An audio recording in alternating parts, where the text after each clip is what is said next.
You are still watching Prime Morning. My name is Roslyn Fairley. It's time for us to have the big interview. And today on the big seat is the man himself, Honorable Davis Ansah Opoku. This man is the MP for Mpraeso. Now, he didn't just win that seat. He actually kicked the incumbent out like that. Like when everybody thought nobody could do it, this man defied the odds and he did it. He's right here. Good morning, Honorable. How are you? I'm doing very well. Doing very well. Unfortunately, you fell in some traffic, heavy traffic. Heavy traffic. I think it was as a result of some accident that had happened on the road. I mean, we got to Accra. I usually do my weekends in the constituency. Okay. So, virtually every weekend, I'm there. You're serving your people well. Yeah, I'm serving and enjoying some good weather as well. That's nice. Why the Accra weather is not good there? Oh, Accra weather may be good, but I used to tell a friend that when you get to Accra, I mean, those days at Sethkwame, you see a big signboard. Say, you are in Accra. When you get to Kumasi, welcome to Kumasi. I like that. Yeah, Accra is full of pressure. So it's always important that you go back and at least have a refreshed mind whilst engaging your constituents as well. So I usually do my weekends in Kwao. Let's talk about how you got into politics, because overthrowing this man, that is Honorable Sethkwame Champion, wasn't easy at all. And it was a seat that people thought not a young man could just take it. I know. How did it all start for you? Well, I've been engaged in active politics for a while. I mean, whilst in the university, I worked with the National Union of Ghana Students. Then also became the president of the TESCON group on campus. Immediately after school, Which university are we talking about? University of Cape Coast. Okay. So immediately after school, we also got involved in active politics.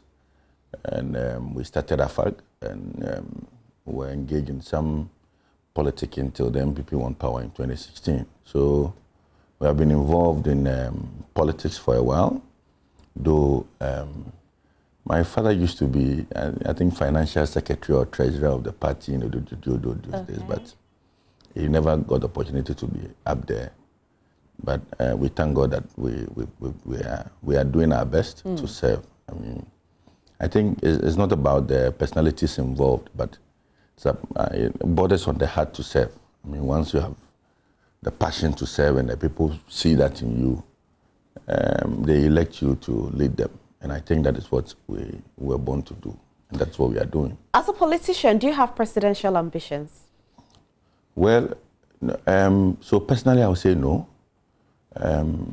All my friends will tell you that I've always wanted to be a chief of staff one day. Okay. Yes, but like Corbett will say, who knows tomorrow?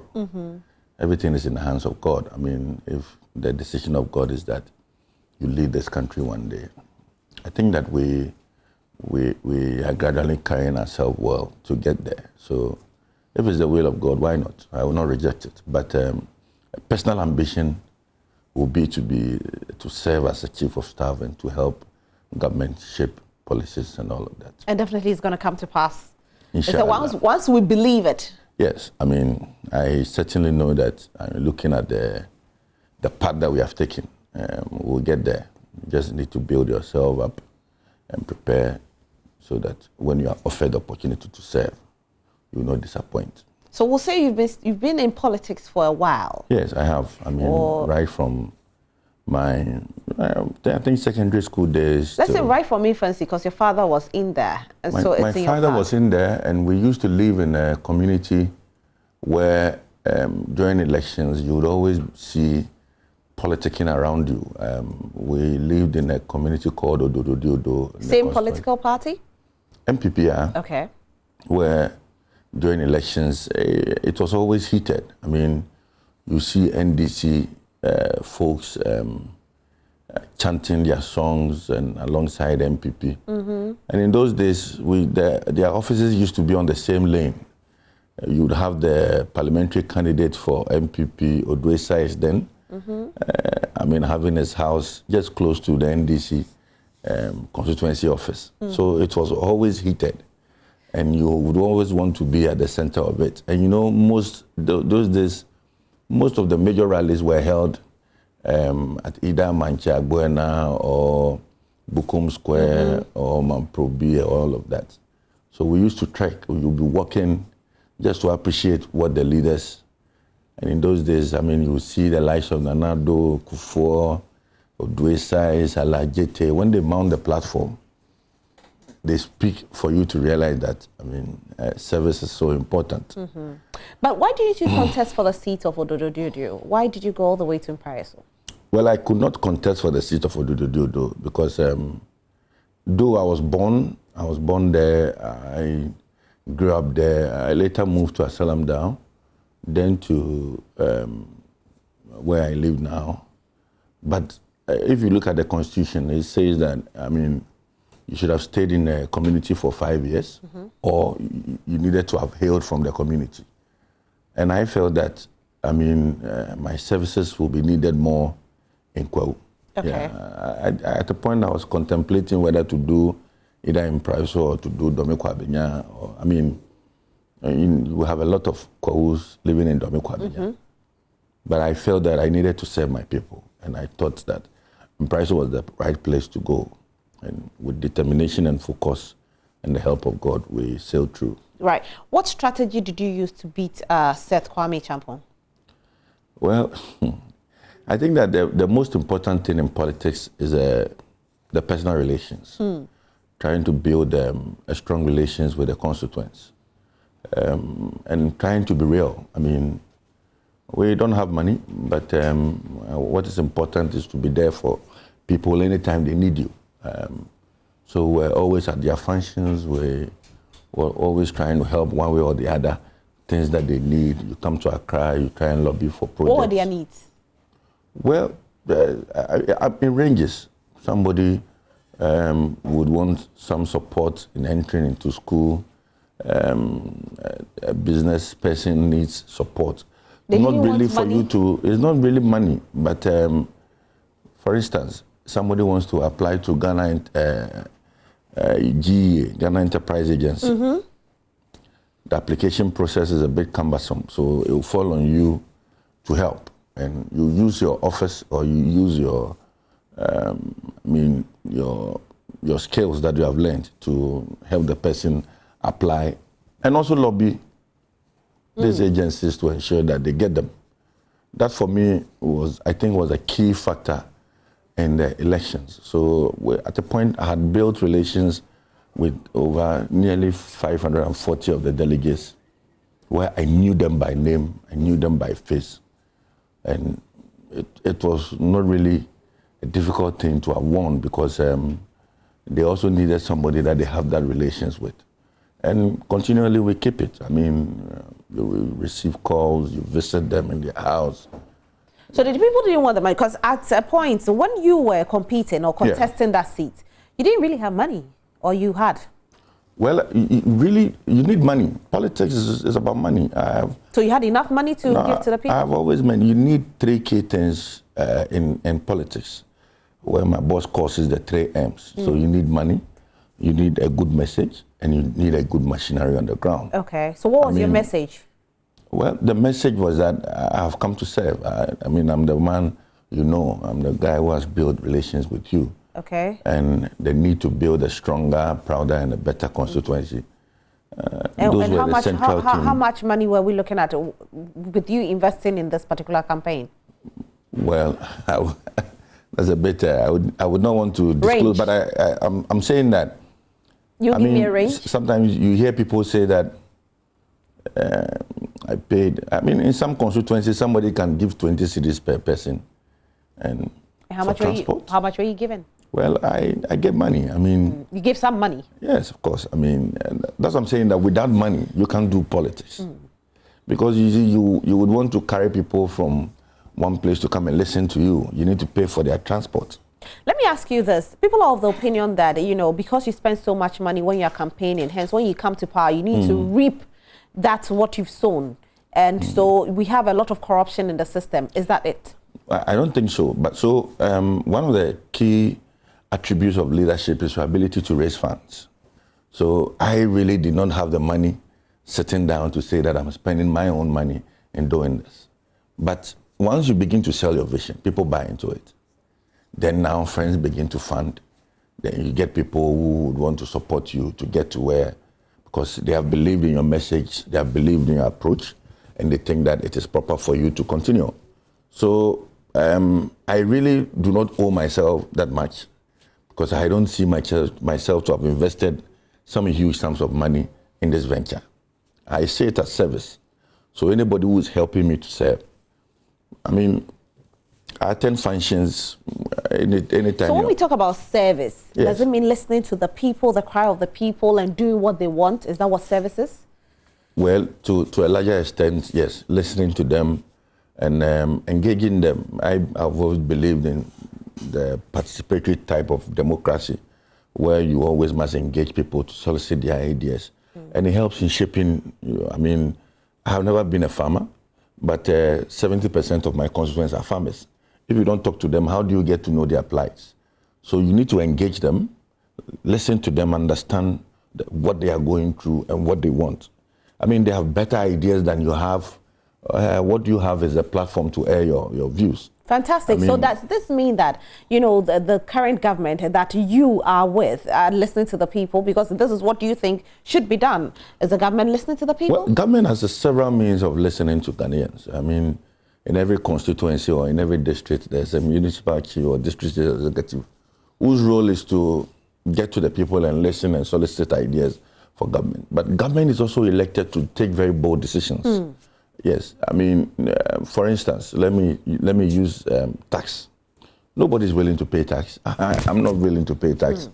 We brought the e-levy. Sometimes you send money, and the quantum of money that goes into paying e-levy, you realize that, I mean, it's gotten to you.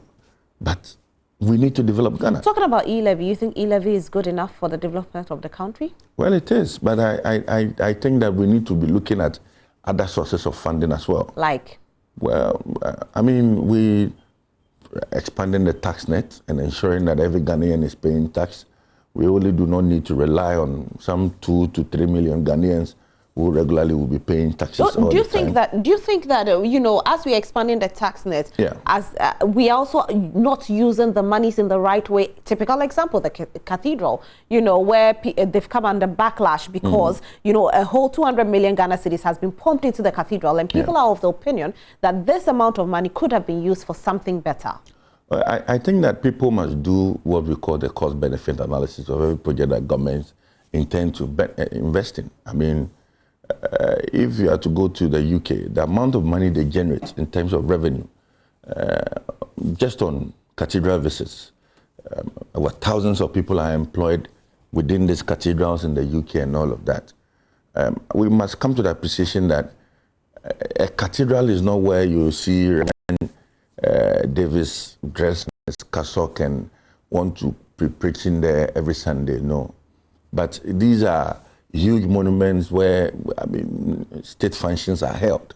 Today, if there's an incident in our country, if a president is being sworn in, you know, a president is sworn in before Parliament. So, but usually, Parliament is not that huge. So then it's not a cathedral, it's not a church. No, so I think we are looking at building a place where we can swear president in, have so functions, but we do have places for functions, don't we? We have the State House. Right, you know, it's always been a challenge. In recent times, when you get to Parliament, you see that people have erected canopies, these huge canopies that look like conference facilities. Everywhere you go, people are putting up structures. And if they tell you the amount of money that goes into renting those facilities, you have no idea. We need a place. Are we saying that if we go rent to the cathedral, it's going to be free? No, it's not going, but it's for the state. Yeah. So it's going to be used for state functions. But we'll still rent it because we are looking at generating enough money from this cathedral. But I'm saying that, for instance, I want to, in fact, I visited the UK recently, I mean, and as part of a training package, we were told that we'll be visiting cathedrals and we'll be visiting museums and all of that. And you pay like £40, £60 just to visit such facilities. It could be part of a certain package that we give to Ghanaians. Now the National Museum has been revived, is working.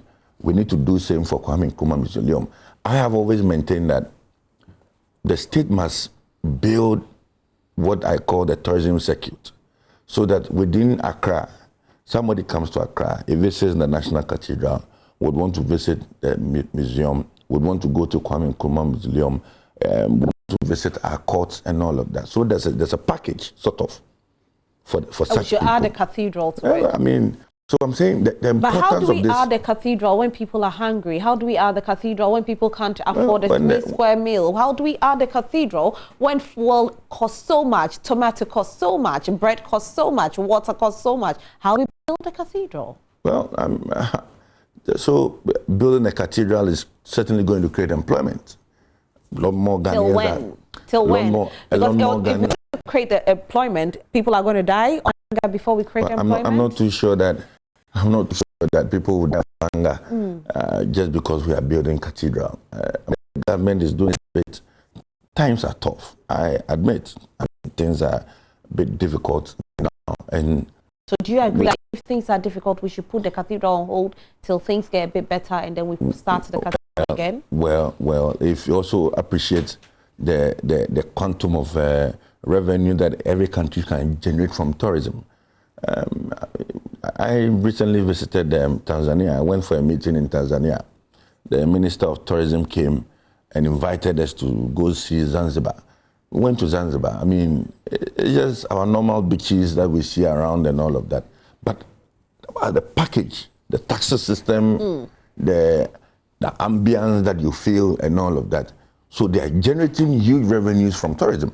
Okay. So if we are to do same here, so I think it's going to help us as a country. Okay, I mean, it's good to speak for, it's your party, you can speak against the party, I understand. Well, it's all right. I mean, but, you know, let's move to Parliament. You know, you have created a name or a niche for yourself in Parliament. I don't know what's going on with you and Honorable Ansah Opoku, and you guys have this clique going on. Tell us. Oh, I think that, like I always say, I mean, you always must be active wherever you are. Yes, I'm a first-time MP, but it does not mean that, I mean, I should slow down in how I approach stuff. I'm sure that I realize. Yes, I think sometimes you need to take certain decisions to, as it were, for the collective good of your interest. Are you willing to put down your life for the people of Mpraeso? Put down my life? Yes. That's what I'm doing. I mean, driving in every weekend to Kwehu, somebody who has been involved in 2 major accidents just on that stretch, and you always would want to go and still meet with your people. I think that's what we are doing. I mean, putting your life, certainly not putting your head there for somebody to cut, but I mean, being there, serving them. I mean, weekends. This Saturday, I had a call from my second son, and he asked me, "So you, daddy, why? Every day you are going to go. Every day you are going to go. Every day you are going for funerals." So it tells you that it's getting to them. I mean, how many children do you have? I have 3, but those are the sacrifices you are willing to make. I mean, once you want to get involved in politics and be serving people.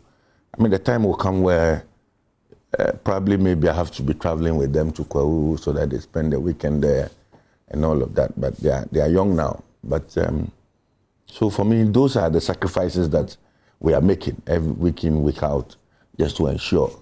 I've just returned from the constituency. I will not go home, straight to the office, sit down. I mean, the things that we had this week, the interactions that you had, you quickly need to put them to action, write letters, begin to serve reminders, and all of that. And that is the work of a parliamentarian. I mean,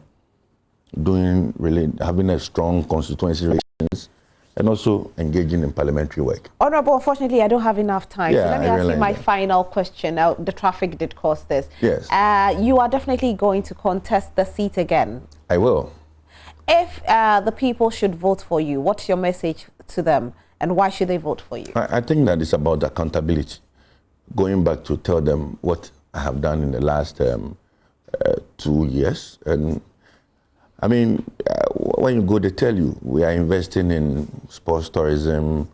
And it's not my money. I mean, trying to bring on board people with interest to come support. Roads are being constructed, ICT facilities are being developed, libraries are being put up. All of this is because the MP moves in to lobby for projects and for the people to also benefit. That, for me, is a leadership that we were bestowed. I mean, so now your people are not complaining at all? They complain. I mean, I hear them. They complain. When you go on radio, people call to complain. But human needs are insatiable. I mean, every day there's something new that people want. When you construct road today, the next moment he will tell you that no, he doesn't want sapiti, he wants asphalt. So when you do asphalt, he wants a double layer asphalt. So that is human needs. And every day the person pays taxes. And he must see something good being, done for him or her in his constituency. So I love it when people complain. I have my WhatsApp number is on my social media. Oh, your WhatsApp number is out there. You reply all their messages? Well, yes, I'm very active on social media. I engage people a lot. Simply, we need to do something. I mean, you need to. Sometimes if you don't even have the solution to the problem, just by hearing the person out helps. Yeah.